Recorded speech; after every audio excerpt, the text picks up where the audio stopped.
Okay, so we just showed you how Israel is in a panic because more and more people are fleeing the country. More and more people are not, subscribing more to this propaganda. They have, realized they have finally come to fruition that their government has lied to them, that they're being sacrificed or being used and abused in this atrocity for geopolitics, and they're fleeing by the many.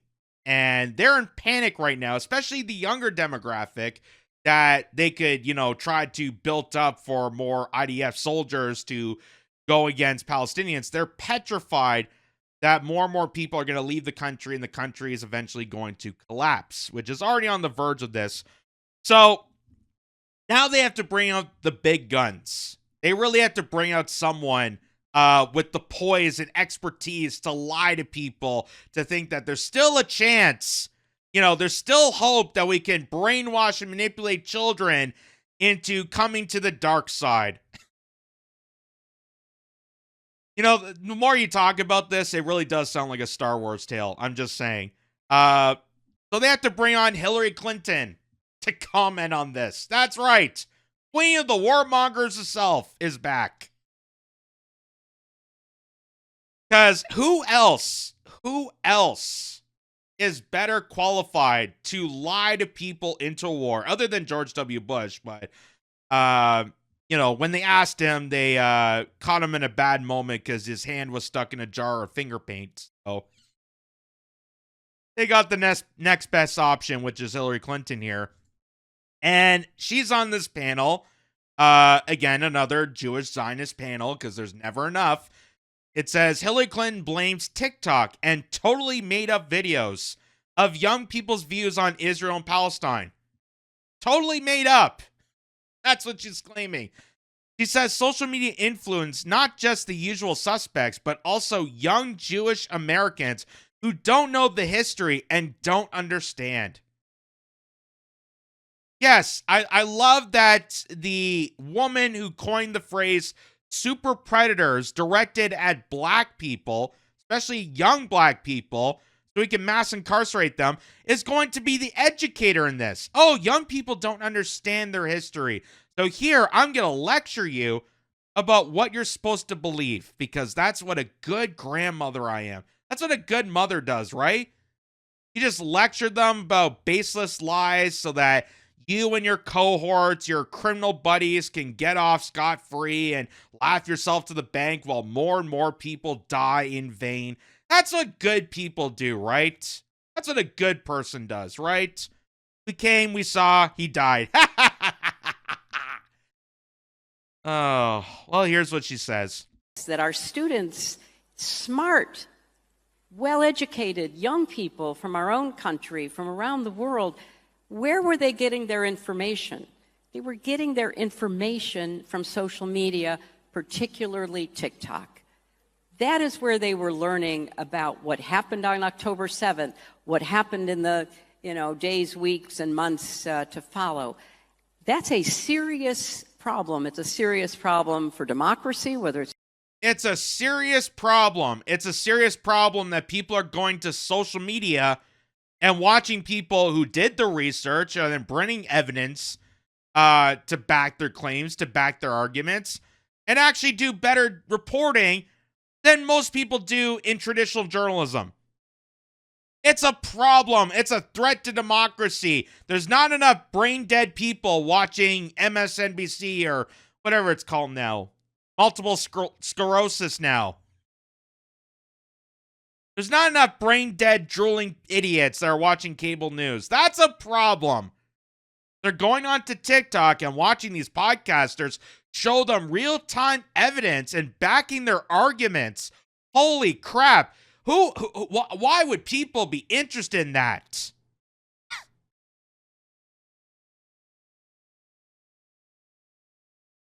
The simple act of journalism. Who would have thunk it? Oh my God. There's more. Israel, the United States, and it's a serious problem for our young people. And it was frankly shocking to me how little the students we were encountering, not only in this class we teach, which is a very large class, international relations, about crisis decision making, but students more generally. Oh, good. I'm so glad that she's, better off doing something, wholesome and enjoyable and caring for. No, she's teaching about crisis initiations. She's teaching, future generations on how they become warmongers. First you lie to the nation, then you blow up some people, and then you lie about that. You lie in testimony. You keep lying. You bribe people. You tell a bunch of black people that are a bunch of super predators so you can start racial tensions. And then you get off scot-free.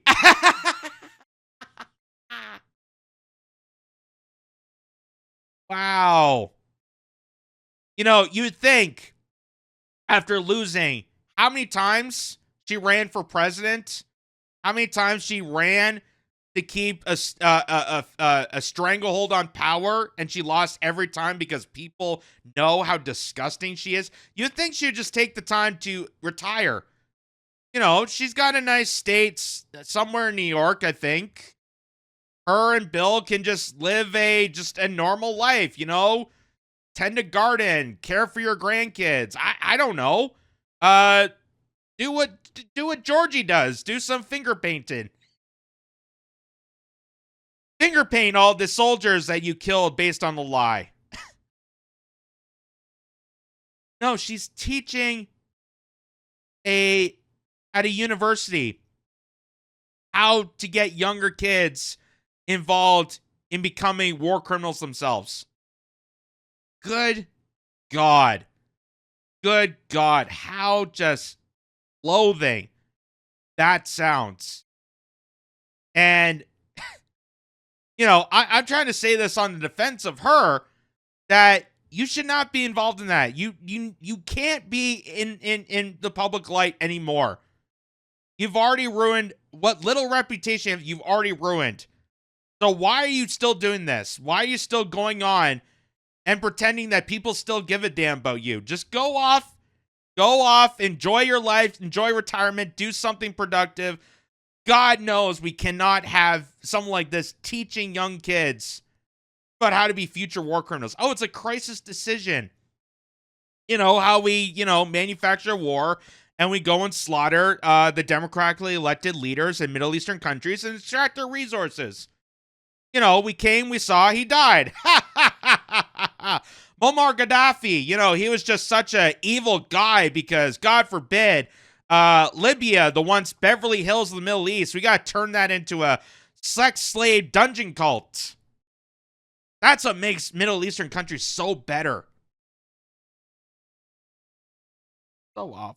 Anyway, there's more. Generally, and that's why I mentioned the social media piece of it, because when you would try to talk to them to engage in some kind of reasonable discussion, it was very difficult because they did not know history. They had very little context. And what they were being told on social media was not just one-sided, it was pure propaganda. And so when you think... Pure propaganda. As compared to the WMDs, as compared to Russia invading Ukraine, as compared to COVID, as compared to every other piece of propaganda you've used for decades. Oh my God, these young people are going on the internet and looking things up. That's propaganda. Of course it's propaganda to some schmo like her. And the other guy here, Yova Limor, I think that's his name. That's what it says on the screen there. A security analyst for Israel.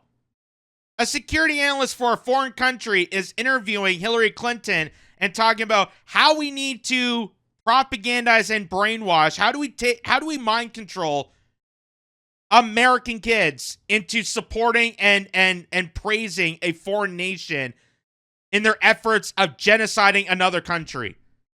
How do we lie to our own kids further than what we've already lied to them before? Wow. And if you still have respect for Hillary Clinton, my God, I got a vaccine I can sell you. Because I don't know how people can still look at Everything that she's done, everything that we know about her, including this, can still look to someone like her and be like, well, she's an effective woman. She talks with poise. She's strong. And I get that, Trump is no different, but my God, you gotta set some principles. You gotta set some moral boundaries, because if this is your so-called hero, I'm gonna start questioning me respecting you. If this is what you consider a hero, that we need to lie and manipulate children, and because they're seeing social media, if this is what you so-call a hero, I'm sorry, I just don't have respect for you. I don't have tolerance for you. Because you just don't have principles. You don't have moral clarity. You're just bought into the slew of propaganda, and you're a useful idiot to these psychopaths like her. Keep following the herd. Keep following the herd, you sheep. Think about how to tell Israel's story, and it's important. It's not just looking internally, it's looking externally, and particularly looking at young people, because, it's not just the usual suspects. It is a lot of young Jewish Americans who don't know the history and don't understand. I was talking to Condi Rice, and, she said in an interview that... Oh, so I was talking to another war criminal, and she also agrees to that we need to manipulate and brainwash young people. Because, young Jewish students don't understand their history. Young Jewish students don't understand their history. It's not like they can go to a library and pick up the Torah and actually research them for themselves. You can't do your own research, folks. We learned that from COVID. You can't read. You can't look things up. You can't fact check in real time. You're too much of an idiot. You got to focus on the Kardashians and the Labubu or whatever the damn troll dolls are. You got to focus on frivolous stuff like that. You can't do your own research. My God, that means you'd be learning something. Then you'd actually be smarter, and then you'd actually be smart enough to take down someone like her. Oh my God. Why is it every time I see clips of her, I get more of a migraine than I usually get? Because it's just so blatantly obvious that she is just such a hypocritical hack. It's so obvious. Well, I talked to another war criminal, Condoleezza, and, she agrees. We need to lie and deceive people. We need to propagandize people, Imagine if social media was around during 9/11. Oh my God, we couldn't get away with the war crimes. So we gotta do something about this. Yeah. God. I don't even know if I want to show more, but here's that I did after the 20-point plan came out. She and I were on CBS, and she said, when people were chanting from the river to the sea, she would ask the students, what river, what sea? They didn't know. I had the same experience. A lot of the challenge is with younger people. More than 50% of young people in America get their news from social media. So just pause on that for a second. They are seeing short-form videos, some of them totally made up, some of them not at all representing what they claim to be showing, and that's where they get their information. And that's where they get their information. Yeah, who also uses social media? Cable outlets. They have social media platforms. They have channels. MSNBC, Fox News, ABC, Wall Street Journal, the New York Times. They're all on social media. It's such a nonsense argument. Oh my God, all these people that are getting their news from social media and the internet, they're totally propagandized. Totally propagandized. Social media is so awful. Okay, so why is ABC News have a channel on YouTube and TikTok? Why do they have channels on these social media platforms that are apparently so dangerous? They're corrupting young kids with these short form videos. Stupid. Honest to God, so stupid. But here's the Hollywood Reporter commenting on this, saying Hillary Clinton blames TikTok for misinformation influencing young people's views on Israel and Palestine. It's a serious problem for democracy. How is it a problem for democracy about views of a foreign country? That doesn't make any sense. That doesn't make any sense. It's a threat to American democracy that we're not praising a foreign country that's blackmailing us and buying our politicians. It's a threat to democracy. I think the threat to democracy is already happening. In fact, you have such a threat in democracy that democracy doesn't exist in America. You live in an oligarchy, folks. You live in a damn oligarchy. So what the hell is she talking about? It's a serious problem for democracy. They say that about everything. Donald Trump being elected, it's a threat to democracy. People getting away from traditional, it's a threat to democracy. Young people, it's a threat to democracy. You deplorables. You people out there, you uncultured swine. This is a woman who lost the 2016 election and blamed everyone but herself. That's what kind of character Hillary Clinton has. And then now she's going on stage with what little respect that people have for her and smashes down on young people because they're looking at social media posts. They're getting outsider opinion. They're getting independent views. That's why they're going to social media. They're getting independent views, meaning it's not contained to a corporate kleptocracy. They're not getting propagandized, being spewed by people like Barry Weiss, who couldn't tell you what a toady is with a gun to her head.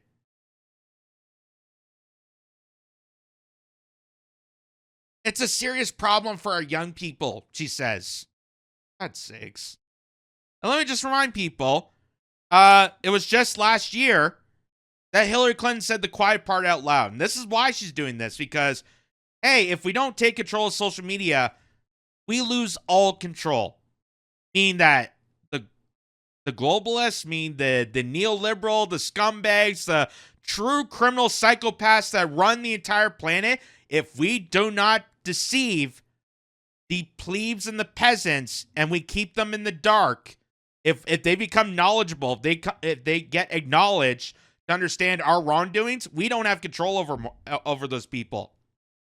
So that's why we got to censor them. That's why we got to say they're dumb. We got to fearmonger. We got to propagandize them. We got to further divide people. We got to get people yelling at each other again over race and cultural issues, because that's how we control people. And this is what she said on CNN. She said the quiet part out loud, openly on national television. My view, repealing something called Section 230, which gave platforms on the internet immunity because they were thought to be just pass-throughs, that they shouldn't be judged for the content that is posted. But we now know that that was an overly simple view, that if the platforms, whether it's Facebook or Twitter X or Instagram or TikTok, whatever they are, if they don't moderate and monitor the content, we lose total control. And it's not just the social and psychological effects, it's real harm. It's real harm. We can't do the harm to people anymore. Then all of a sudden people might actually think that they actually have power and they might start protesting and it might actually be effective. Like the truckers were doing in Canada.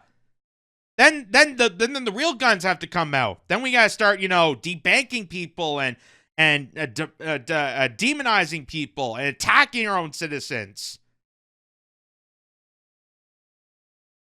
This is why. This is why she did that panel. This is why they're so concerned about. Again, it's all about control. It's all about control. It's all about manipulation. It's how to control the population. Because they don't view you as people. They don't view you as people with actual opinions and ideas reflected on your own personal experience. They view you as cattle. You're roaches to them. You're a bunch of lab rats that they could do awful experiments and abuse you constantly, and you still conform because they keep manipulating you to do so. They have to fearmonger you. They have to propagandize you. They have to tell you all this ridiculous nonsense for you to believe, to shove down your throats, so you don't actually think for yourself. You don't no longer become an individual. You become part of the system. You're a slave to them. And what Hillary Clinton's admitting there is, my God, if people actually do their own research and go on social media and hear voices of opinions from other places in the world, oh my God, people will become individuals. The shackles will be ripped off from them, and they actually become their own person. And we can't allow for that. She said the quiet part out loud, right on CNN. We don't take control of social media. We can't take control of the population. And Queen of Warmongers has definitely taken control over terrorizing, fear-mongering, and all sorts of insanity that she should be behind bars for. She's a psychotic sociopath, a warmonger, and a career criminal. And here's her, just to remind people, this is Hillary Clinton admitting in 2010 that the United States created terrorist groups. This is her admitting on camera in front of Congress in 2010 that the United States created terrorist groups. Why? Because in order to have a war on terror, we have to first manufacture the terror. We have to create the terrorists, so we have a reason why we need to go to war. For the military-industrial complex, for the military contractors. It's not for your benefit, because they don't care about your safety. They never cared about anybody but themselves. So take a listen to this. We also have a history of kind of moving in and out of Pakistan. I mean, let's remember here, the people we are fighting today, we funded 20 years ago. And we did it because we were locked in this struggle with the Soviet Union. They invaded Afghanistan, and we did not want to see them control Central Asia. And we went to work. And it was President Reagan, in partnership with the Congress, led by Democrats, who said, you know what, sounds like a pretty good idea. Let's deal with the ISI and the Pakistani military, and let's go recruit these mujahideen. And let's get some to come from Saudi Arabia and other places, importing their Wahhabi brand of Islam so that we can go beat the Soviet Union. And guess what? They retreated. They lost billions of dollars, and it led to the collapse of the Soviet Union. So there's a very strong argument, which is, wasn't a bad investment to end the Soviet Union, but let's be careful what we sow because we will harvest. So we then left Pakistan. We said, okay, fine, you deal with the stingers that we've left all over your country. You deal with the mines that are along the border. And by the way, we don't want to have anything to do with you. In fact, we're sanctioning you. So we stopped dealing with the Pakistani military and with ISI, and we now are making up for a lot of lost time. Isn't it amazing that that is the same story that you could say about Hamas and Israel? That they funded Hamas 20 years ago as a terrorist organization to shatter and dismantle the PLO, which is a non-resistant liberation effort for the Palestinians to get equal human rights. They built a terrorist organization to destroy that, and now they're fighting the terrorist creation that they installed. This is imperial empire at work. We got to manufacture the fear. We got to control people. We got to treat you like scum and slaves because it works in our favor of maniacal control. Because we don't give a damn. We never gave a damn about security or peace or people or prosperity or economic. We don't care about any of that. We care about blowing things up, making money fast, laughing ourselves to the bank, and your rotting corpse is on the ground because we told you that it's a great sacrifice. You wonder why people are fleeing Israel. You wonder why people are not buying this garbage. You wonder why the recruitments for the military, for the army, for the Marine, you wonder why it's plummeting. And especially now with drunk Pete Hegseth in control, a former Fox News clown. You wonder why people just don't have respect for scum like this. This is why. And they're petrified. That's why Hillary Clinton had to go on and get out the big guns of, oh my God, these Jewish students have no idea what they're talking about. They don't know anything about history. That's why I got to take control. Not even Jewish herself. I got to take control. Because if we don't, then we lose all control. And then, God forbid, people would actually rise up against the machine that deprived them, that completely destroyed them. And we might actually become prosperous, being the people. My God, we can't allow that to happen. You live in an oligarchy. You don't live in democracy. And this is just further examples of how they're completely betraying you every point in turn. And you wonder why people go to social media or news outlets, because let's face it, the cable outlets are going to agree to this. Cable outlets are going to give them a tongue bath on how great this sounds. Oh, it's just a, good idea gone wrong. Something we should be concerned about. It's not like, America creates terrorist groups and then we report it and cheerlead for them so that our advertisers and our donors make a huge killing off the death and disparity of our own soldiers. It's not like we, betray our people, because they can never report on that.